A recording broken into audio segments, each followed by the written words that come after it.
We do it badly in most organizations. It feels like a corporate colonoscopy. It's unpleasant. It happens once a year and you just want to get it over with and forget about it. There's a right way, right place, and right time to do it. So it's also teaching people, it's not an excuse to be an idiot. Top leaders, meaningful conversation, actionable advice, bulldoze complacency, ignite inspiration, create impact. Produced by Southwestern family of companies. This is the Action Catalyst. Are you interested in advertising with the Action Catalyst? Our listeners could be hearing about your brand right here, right now. For details, shoot us an email at info@theactioncatalyst.com.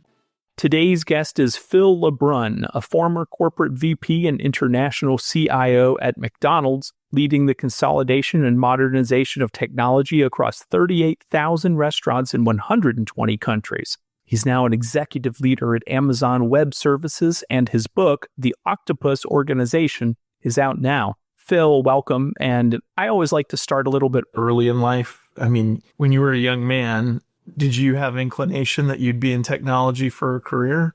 Yes and no. As a kid, as a 10-year-old, my uncle taught me to program on a Sinclair ZX81, and that was fascinating. Typing commands into a keyboard and suddenly magic happens on the screen. And I also got into electronics, mainly I took everything to pieces in the house, which sort of annoyed my mother. But then I got into building stuff. It was fun. So I thought I'd do electrical engineering as a bachelor's degree, and not realizing it was 90% maths and 10% management theory. I think since I was 10, I've been fascinated with computers, building them, playing with them, programming and such like. And especially today, it's so easy to get into it. And we talk a lot about this in our day job. It's just like we often talk about the lack of imagination in businesses, but we create constructs which don't allow people to imagine. You look at how a child plays, just like I did with a computer, and you can do anything now. 100% right. Life starts out with a lot of curiosity. And sometimes that curiosity is dismantling toys and rebuilding them, but it can manifest in a lot of ways. Yeah, well, and it's one of the things we found while we were writing the book is, curiosity is so key to businesses today. But, if you're a preschool age child, you ask up to 107 questions an hour.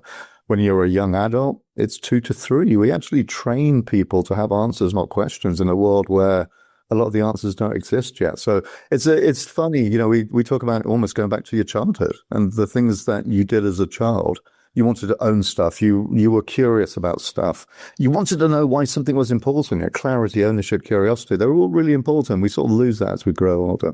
Were there any light bulbs for you during your college experience that gave you more direction and clarity? Well, I did my MBA, which was actually really insightful. We find a lot of MBAs are teaching people to run 19th century factories.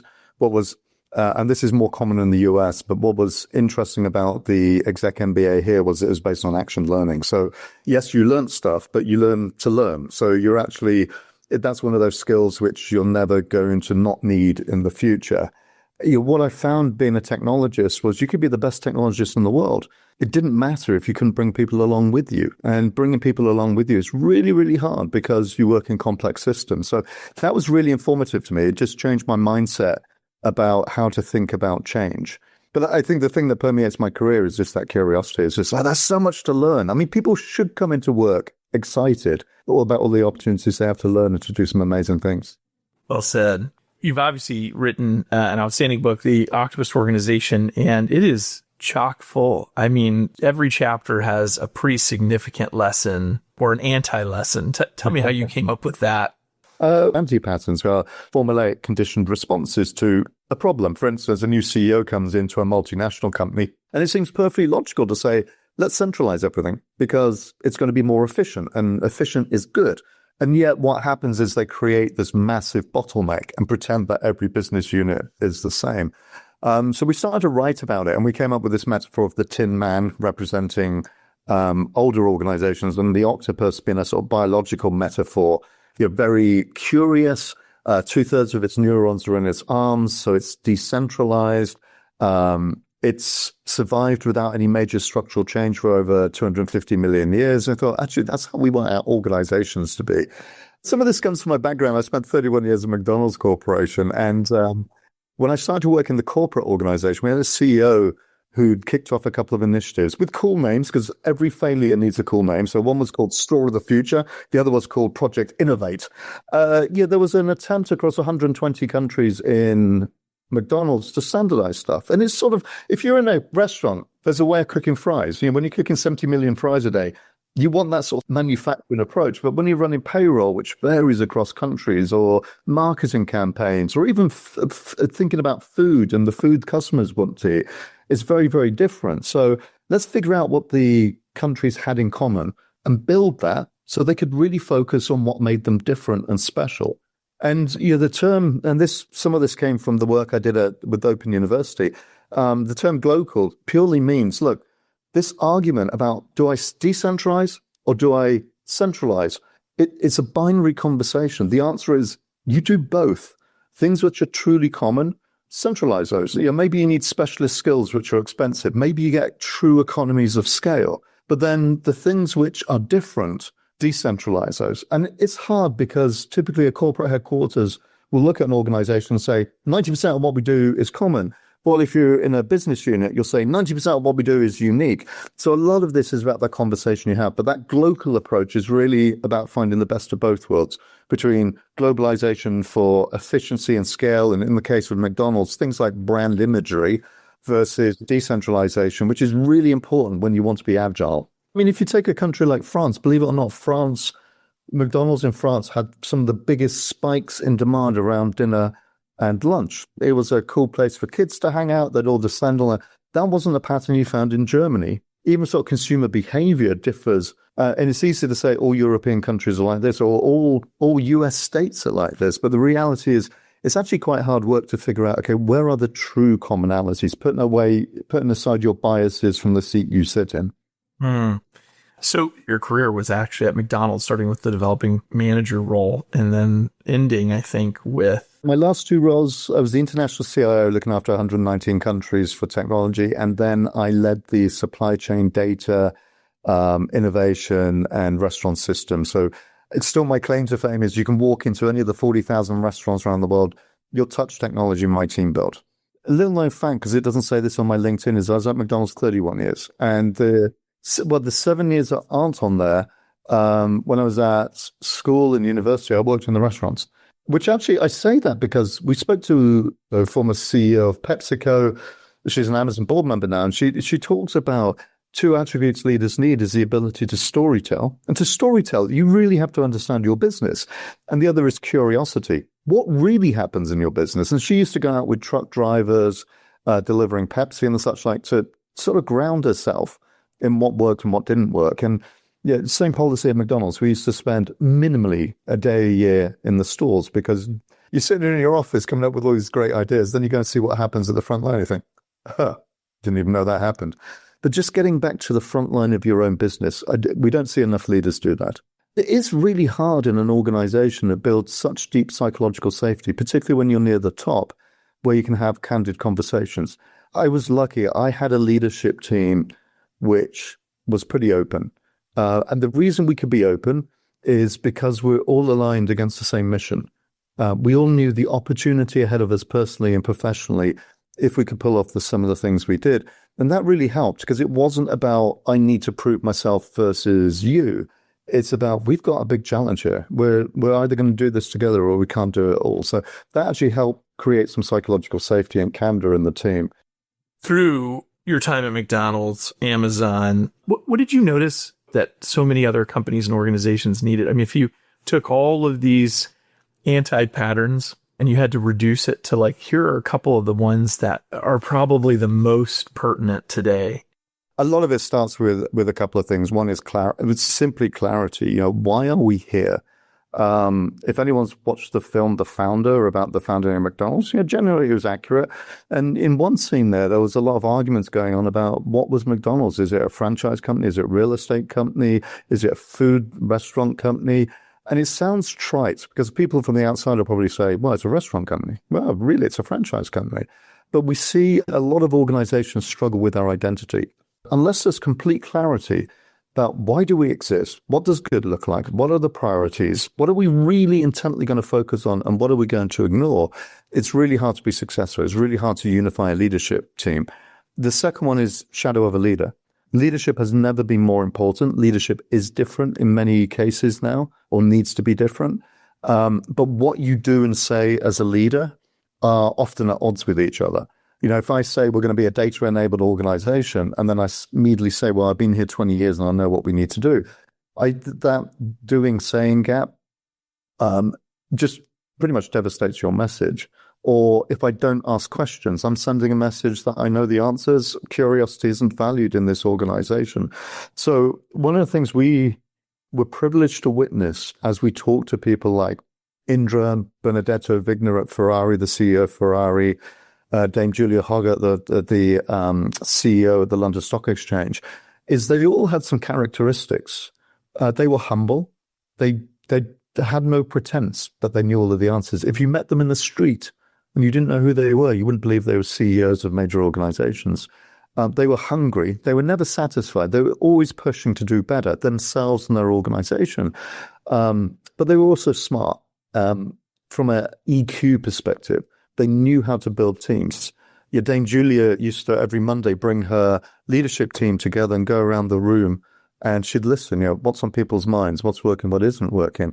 To stay grounded, but she did that in such a way that people wanted to share what wasn't working, because that's really hard, because we train a lot of leaders just to give all the good news, not the bad news. Yeah. You talk about gaming budgets. Yeah. Well, it's easy, isn't it? I predict to spend $10.62 million this year, and I'll tell you that September last year, by the end of the year, I would have spent $10.62 million. Because if I spend too little, I'm not going to get as much money. If I spend too much, I'm going to get beaten up. And the irony is we take budget decisions at the point of least information. And we also commit them to projects when we have the least amount of information at the start. So, the interesting thing is when we say this to executives, no one's kidding themselves. They know they do this. We learned something from Annie Duke, one of the top female poker players in the world, doctor of decision science. And she says, firstly, start talking in ranges. Because as soon as I say 10.62 million, it's such conviction. It's a number with decimal points. I know it's going to be right. I sort of feel obligated to hit it, as opposed to, hey, I think I'm going to spend between 10 and $12 million. But it's decisionable. If 6 months into the year, I'm trending towards the 12 million, maybe I cut something if we need to save money. But just using ranges helps communicate the fact that, look, there is a degree of uncertainty in this. Secondly, allocate small budgets to small initiatives, see if they get legs. So take a bit more of a venture capital, Series A, Series B funding for an initiative. So rather than say, hey, we're going to commit $20 billion to a transformation over the next 5 years, it's like, well, let's think big. But what is the first big issue we need to tackle? Can we make progress there? So rather than commit in concrete the figure, a long-term figure, just set an expectation that you are going to reallocate money depending on how things are going. And that's not a bad thing. The problem I think a lot of leaders have is they build their sense of worth around their title, their budget, and the number of people. All brilliant predictors of absolutely nothing. Nothing. As you're saying that, I think of the difference between small and big business and what you lose as you scale. So many companies lose that flexibility. And what I hear you saying is you find ways to remain flexible within your systems so that you can act small even if you're big. 100%. I mean, Amazon, we describe ourselves as the world's biggest startup. We try and act as if we're still a startup. We have our 2 pizza teams, small teams oriented towards business outcomes, a lot of decentralized decision making and such like. But it takes effort. I mean, bureaucracy creeps into organizations. It's natural. It's just, if you do nothing, bureaucracy will creep in. Someone will have a bit of time on their hands. Someone will make a mistake. That person with time on their hands will immediately put a process in place. We create this scar tissue in organizations. 1% of the employees make a mistake and we penalize the other 99%. Break some of that down. Even asking questions about, why does this process exist? And if you get the answer, well, we've always done it this way, that's not good enough, particularly in an agentic era where rather than say, how can we make the 60-day expense approval process 10% more efficient? Why don't we just automate it and make it a 3-minute expense process for 99% of our employees. So a lot of this is about how do we reimagine what we do? How do we get back to some of those startup roots? Not become a startup, but some of the fact that startups don't have a lot of resource. They don't have a lot of time, money, energy, and the such like. So they're really, really focused on what matters. I think as organizations become big, you set up a project management office, guess what they do? As much project management as they can. Set up an IT function. They'll build as much technology as they can. They're not doing anything wrong. This is how we've set up these 19th century constructs in organizations, and we optimize them consequently. So we optimize within IT and within PMO and within marketing, rather than looking at how value is really created in the organization. In your journey, you talk about a little bit of like, what are some of the biggest mistakes leaders make in their journey of transformation? And I want to ask Phil, because so many people listen to the folks that we interview and they go, oh, this is the person that always got it right. And we all know that's not true intrinsically. It's like, you had to progress through some risk and failure in order to succeed. And, a big lesson that we want our listeners to continue to hear in every interview is that failure is the opposite of a bad thing, as long as there's a lesson to it. So for you, what were some of your failures, or what were some of the learning moments that you've experienced? I don't think I've ever failed at anything. I'm joking. Often we'll ask leaders, how many of you got promoted for failing often? So failing isn't the outcome we're looking for. What we are looking for is how quickly do you learn?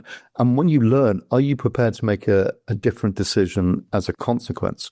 And we talk about learning velocity in organizations. There's a really good health check about whether that company will be successful or not. And often what prevents us learning is all those dependencies and governance meetings and the very diffuse accountability. Everyone's involved, but no one's accountable. I've made a ton of mistakes. When we started our digital acceleration at McDonald's, we ended on a high note. At the start of the year, the CEO said he wanted 20,000 restaurants on e-commerce and mobile order and pay, 8,000 restaurants with home delivery, thousands of restaurants with a new service experience. And, our reaction at the time, this is impossible. This is a company that takes 10 to 20 years to do this at scale. And with all the normal reasons, we're franchise, our decision-making slow, we don't have the money. But what was magic about that was the clarity of what was important that year, which is often really hard to find in organizations. But to do that, we had to embrace this mantra of progress over perfection, rather than this idea that we were going to spend the first 2 years coming up with a project plan. We had to get on with it. So we knew we were going to make mistakes. I remember talking to my boss's boss and said, everything's going fine. It was a Sunday. Just probably tells you about the McDonald's culture. He called me on a Sunday. Everything's going fine. 15 minutes later, the entire e-commerce infrastructure in the US collapsed. And it was just like, whoops. I had to explain this to the CEO. But it was actually a really good conversation because, look, we could spend 10 times as much at this early stage of e-commerce adoption, but 1 to 2 customers a day are using e-commerce in a restaurant. Or we could say, look, these things are going to happen. Let's move quickly, get the functionality right, and then scale the financials in line with demand. So what I learned from that was, firstly, how do you communicate to senior leaders about the options they have, which often they feel disempowered with technology. You give them options they can control. For me, it was about focus. After that, we put a lot more focus. We pulled in our 18 players. We had daily war rooms. It's often the hardest decision a leader can make is, what are you going to stop doing? And if we were going to achieve these big goals, we had to stop a lot of other things because we had to pull our best talent into these initiatives. We did a lot of amazing things, but I learned about the power of bringing people along on the journey. It feels slower, but every time I tried to move fast without doing that, people wouldn't follow you. You wouldn't be successful. So I could go on and on. We could spend, maybe there's a 10-part podcast you can do here on Phil's mistakes. Well, as you're speaking to that, I think of the speed of change. There is such a thing as change fatigue inside of an organization too, right? Yeah, absolutely. We truly believe within Amazon, speed is one of the last competitive advantages. We even have leadership principles around it. So one of our leadership principles, we have 16 of them. They're not website decoration. We use them for hiring, promotions. They become part of everyday language. So I could say, hey, Adam, thank you for your customer obsession leadership principle. Hey, Adam, it's this most frugal thing we could be doing with our time. leadership. It's a leadership principle. So the acid test for me with leadership principles is, have they permeated everyday language? One of those leadership principles is a bias for action. So we believe we should be making decisions when we have 70% of the information, not 90. Because if you wait for 90, you're moving too slowly. But another leadership principle is leaders are right a lot. And what that actually means is we know we've taken decisions quickly. We will look for disconfirming information through an initiative. And if we find our decision was wrong, we will change our minds. So by the end of an initiative, leaders are right a lot. But yeah, there's only so much you can pump through a system at any point in time. I think the job in terms of how do you evolve an organization is how do you minimize all of the work that doesn't contribute to customer value? If I added one additional resource to my organization, how can I get that one resource to focus 99% of their job on delivering value, not 50% of their job doing business as usual, keeping the lights on type stuff? So there's always that push in Amazon to do more, but I think it's healthy because it forces us to get rid of that undifferentiated work. But what we find is probably 95% of decisions are made too high in the organization. And not only does that slow speed down, and speed means if you can do something fast, if I can get a product into the hands of a customer in days, I can figure out whether it's the right thing to do in days. I can then change my mind or scale it in days, as opposed to going through 48 governance meetings. But I think the other important thing, this idea of agency, if I've asked you to go and run a product, but every other decision, you need to come to me, you don't feel any agency. You don't feel ownership. I'm basically telling you what to do and how to do it. What I should be doing as a leader is explaining why something's important, explaining the problem that needs to be solved, and then letting you get on with it. And to do that, I need to make sure you're equipped to make as many decisions as possible, knowing that within guardrails, some of those decisions may be pretty significant and other people need to weigh in. But if that's 50% of the decisions, then something's wrong with the team structure or hiring or the leader or whatever.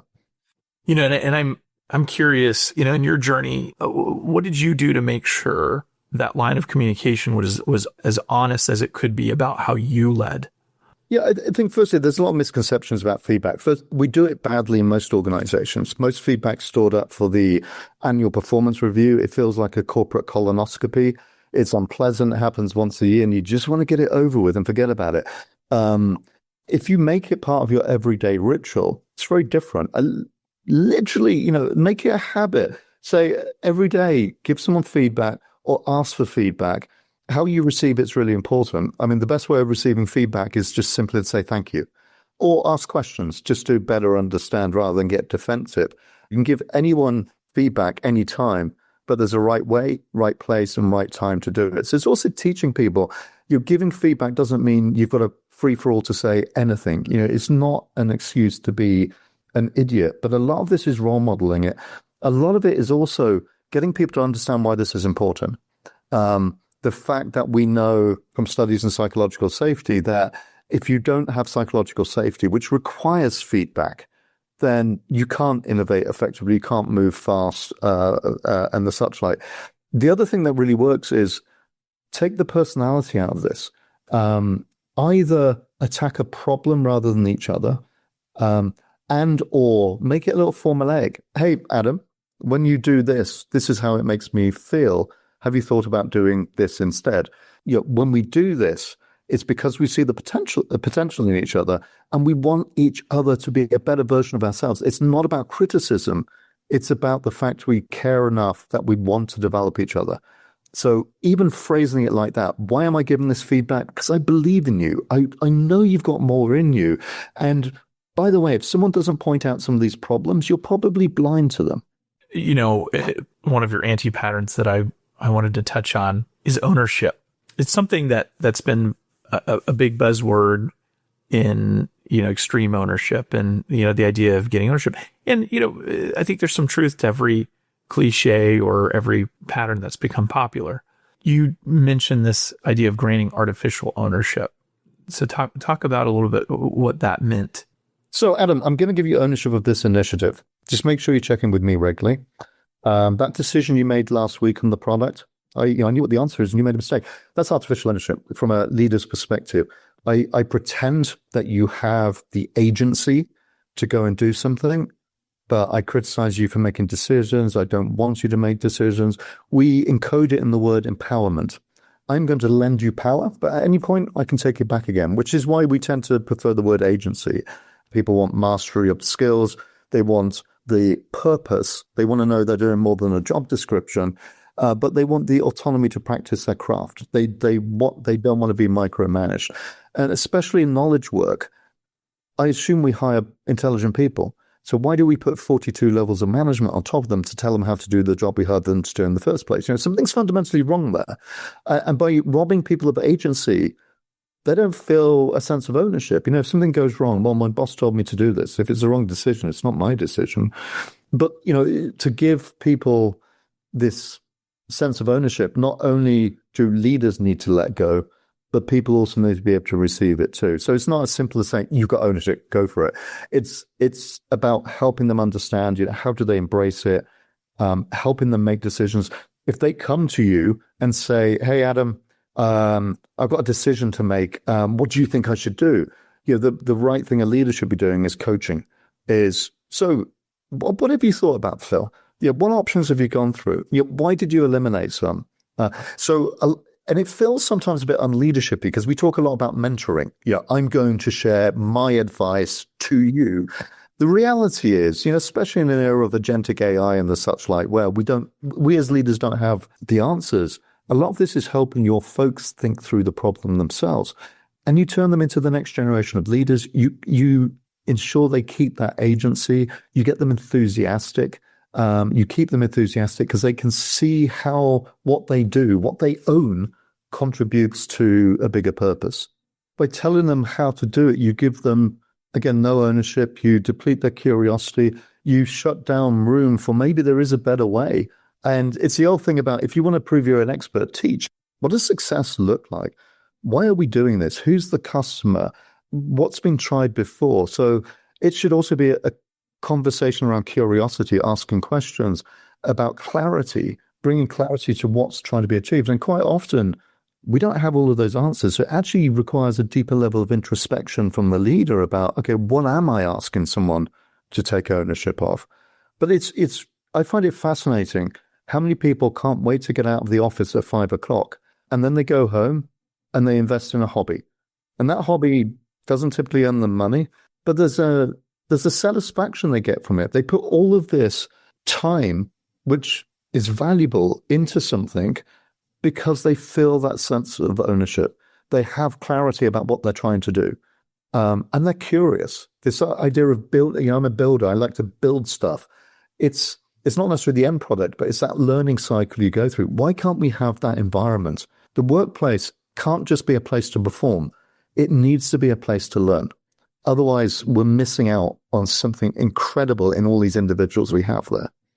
Yeah, Phil, this has been a really eye-opening conversation for me just to hear this in a different package, I think, in many ways from you. A young version of yourself, Phil, if you could go back in time and have a conversation, what kind of advice or reflection would you provide the young you? Things which I can share on a podcast. Yeah. Yeah. Not so many pints, Yeah, exactly. Don't smoke and blah, blah, blah. I think it's just, and I was pretty good at this, but I think it's to say yes more. Most opportunity comes from saying yes. Risk is seen as negative now. Risk used to be seen as an opportunity. Something in that risk was going to give us a new opportunity. So I'd say yes a lot more. I'd think a bit bigger too. I'm very proud of some of the incredible things I and my teams have done, but it's always a bit tentative because you don't know how it's going to go down. So I would have thought bigger about the opportunities as well. Well said. Phil, thanks for giving us your time today. I could ask you a million other questions, but we'll pause here and we'll do the 10-part series. Adam, thank you. It's been a pleasure talking to you. Can I invoice you now? Yeah, exactly. If you enjoy this podcast, please make sure to subscribe. And to stay updated on everything that the Action Catalyst is up to, make sure to follow us on Facebook and Instagram at Action Catalyst Podcast and on Twitter at Catalyst_Action. And thanks for listening. This is your host, Adam Outland. And outside of this podcast, I'm also the leader for a division of our company, Southwestern Consulting, and our division is the Southwestern Student Coaching Program. And that division we started back in 2020 because the desire we had was to take all these skills that we've equipped executives with. For over a decade, I've coached executives and managers and sales professionals on the skills, the habits, the motivation, and the systems to be successful in their job and in life. And what we realized from working with 30, 40, 50-year-olds was if we could have gotten to them when they were in ninth grade, in middle school, in high school, and equipped them with the same things we're teaching them now, the ripple effects would be huge. And so back in 2020, we decided to formulate a coaching program for youth, equipping youth with the same types of skill development that we typically work on with adults. We just apply it to their world. And what that looks like is teaching them the study skills, the communication skills that they can use every day in the classroom and outside the classroom. Coaching them on the mindset and the motivation of someone who's a top performer. And what does that mean? It means helping a young teenager create and craft a vision for themselves. Because without a vision, we perish. But with a vision, we can be equipped with the motivation to dig into our study habits. We can see the connection between our future and the excellence that we have to form on our habits now to be successful in the long run. And we also work on the emotional intelligence. It's how we balance our emotions and manage those emotions when they come up in a way that allows us to communicate effectively with others and to communicate with ourselves. It's about equipping young people with self-talk. That means equipping them with the language that they can use to better direct their thoughts and their mind to accomplish their goals and their aims. And lastly, we equip them with the systems. That means for us, the tools, the time management, and the organization strategies to not just work hard in life, but to work smart. And when we combine all these different areas that we work with our teens on, what we find is that they form the habits early in life that allows them to achieve their goals later in life and even right now. And so our passion is to equip as many young people across this world as we can. And we're doing pretty good so far. We've got teens in 7 different countries who have been through our coaching program to date. We've worked with over 400 teens, and we would love to be able to serve you as well. Here's how it works. If you want to investigate coaching, we start with a parent consultation. That's a free call to discuss your student's particular needs and our program details. We work with Olympic athletes all the way down to teens that are just struggling to motivate themselves to do the daily work necessary in their class. So wherever your teen is, we'll meet them where they are and get them to the next level. And that starts with a parent consultation with you. A student planning session, that's the next step. If we agree that the value that coaching can bring matches your teen, then we will move to a student planning session. It's basically a free one-on-one coaching session with your teen. And that is designed to support them, but it's also designed to ask a lot of questions to help explore whether or not they want to be coached. Because at the end of the day, they ultimately have to be the one that pulls the trigger. And then after your student planning session, we get them paired with the right coach for them. We have an amazing staff of coaches from ex-Division I athletes, people who've come from the Ivy League system. We have coaches who have come from entrepreneurial backgrounds and acting backgrounds, so we can pair them with the right fit for them. And then once they partner with their coach, they'll benefit from 2 coaching sessions a month to really zone in on their personal growth and their skill development. So if you're ready to give your student the tools they need to be successful, click the link in the show notes for more information and to make sure you can schedule your free parent consultation today.